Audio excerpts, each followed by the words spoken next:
추석이 3주 앞으로 다가왔습니다. 농가와 유통업체들은 추석 대목장을 준비하느라 분주한데요. 특히 올해 추석은 예년보다 일찍 찾아오는 터라 대목장 분위기도 이전과는 다를 것으로 전망됩니다. 이번 추석 대목을 잡으려면 어떻게 해야 할지 수요 계획을 통해 점검해 보겠습니다.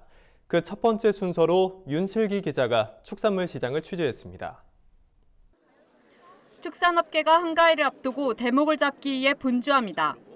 주요 백화점과 대형마트는 이른 추석을 맞춰 8월 중순부터 선물 세트 사전 예약 판매를 시작했습니다.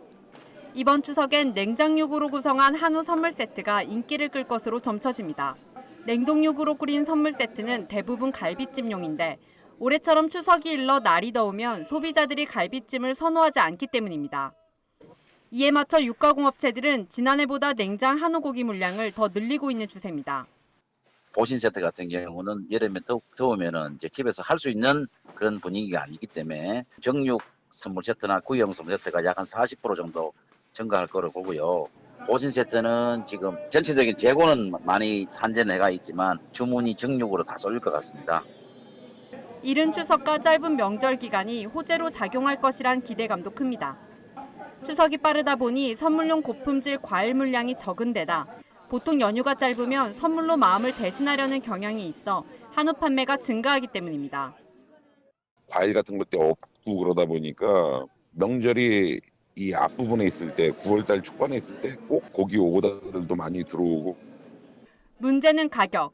한국농촌경제연구원은 추석 2주 전 1등급 기준 평균 한우값이 지육 1kg당 18,100원에서 18,600원대에서 형성될 것이라고 관측했습니다. 선물용으로 많이 쓰이는 원 플러스 등급은 2만 원을 넘을 가능성이 높습니다. 이 때문에 높은 한우값이 대목장 판매에 걸림돌이 되지 않을까 하는 염려도 나오고 있습니다. 한우 고기가 너무 비싸면 소비자들이 수입육이나 대체 선물로 돌아설 수 있어서입니다. 가성비 소비 트렌드에 맞춰 합리적인 가격에 실속 있는 선물을 표방하고 나선 품목들도 있습니다.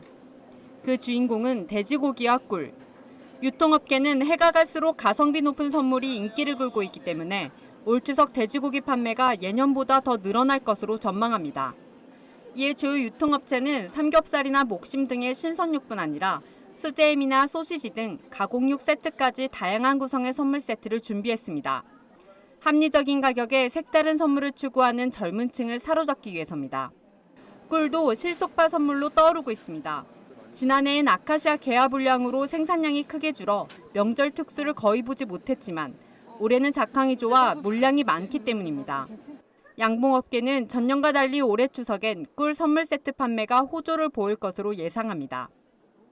올해 아카시아 꿀이 많이 생산됐습니다. 특별히 품질도 대단히 좋습니다. 꿀 생산이 많아진 만큼 판매에 노력하는 일원으로 여러 가지 선물 세트를 많이 준비를 했습니다.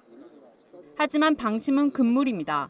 가격이 좋을 거란 기대감에 홍수출하를 하면 낭패를 보기 십상이기 때문입니다. 전문가들은 시세에 일희일비하지 않고 계획대로 출하하라고 조언합니다. MBS 뉴스 윤슬기입니다.